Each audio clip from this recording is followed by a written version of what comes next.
Today, we're talking about a different kind of smart. It's a skill that honestly might be way more important for your success and just your general happiness than your traditional IQ. We're diving into emotional intelligence. Have you ever looked at someone and just wondered, how do they do that? How did they stay so cool under pressure, or seem to just get people and build these amazing connections so easily? Well, it's not magic, and it's not just about what they know in their head, it's about something much deeper. And that something deeper is what we call emotional intelligence, or EI for short. You can think of it as being smart with feelings, not just your own, but everyone else's, too. It's this incredible skill of understanding, managing, and even influencing emotions that really truly sets people apart in their jobs, their families, and pretty much everywhere else. Okay, so if this skill is so valuable, how in the world do we get better at it? Well, the whole journey starts by looking inward. Before you can really understand other people, you first have to get a handle on your own inner world.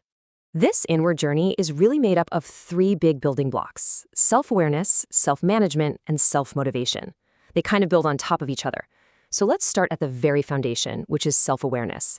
This isn't just about knowing that you're feeling something like anger or happiness. It's about digging in and figuring out why. For example, let's say you snap at a coworker for no real reason, and you feel that flash of irritation.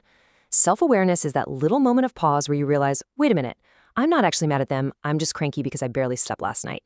Boom. Recognizing that real source, that's the key to everything else. This quote just nails it, right? It's about connecting the feeling to its cause. And once you can do that, you're on the path to having some control, which brings us right to our next piece, self-management.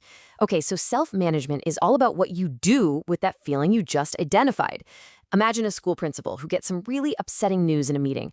They could react instantly with anger and frustration, or they could take a deep breath, stay calm, and choose to listen. That choice, that space between the feeling and the reaction, that is self-management in action. And let's be super clear here. This is not about bottling up your emotions or pretending you don't feel anything. No way. It's about being in the driver's seat of your own mind, so your feelings aren't the ones calling all the shots. You are in control. And it's that very control that fuels the third piece, self-motivation. This is like your internal engine, the thing that keeps you going, especially after a setback. Think about a student who bombs a huge exam. Instead of just giving up, they can use that feeling of disappointment as fuel to find a new way to study, to try harder, and to crush it next time. So when you look at it through the lens of EI, motivation is really just a kind of emotional toughness.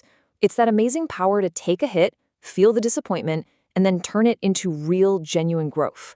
All right, so once you start to master your own inner world, you can begin to turn that focus outward.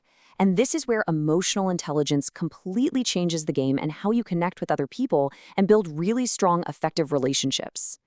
Now, this outward journey really comes down to two big skills: empathy and relationship management.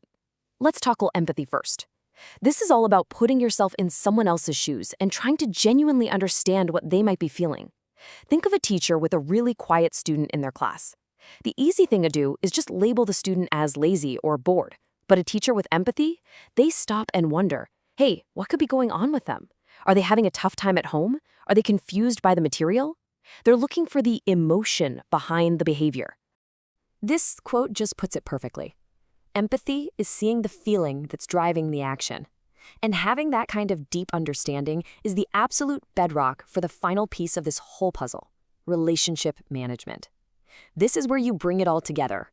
You use all this emotional information, what you know about yourself and what you're sensing from others, to build trust, communicate clearly, and just handle social situations well. So, for instance, when two colleagues disagree, they can either get into a big argument, or they can use their EI to listen to each other, find some common ground, and actually make their working relationship even stronger. Now that we have all the components, let's see how EI actually stacks up against traditional intelligence, IQ, out in the real world. This isn't about which one is better, because they're both important. It's about how they work together. So your IQ, that's what helps you solve a tough math problem, remember historical facts, or learn a new language. It's your processing power.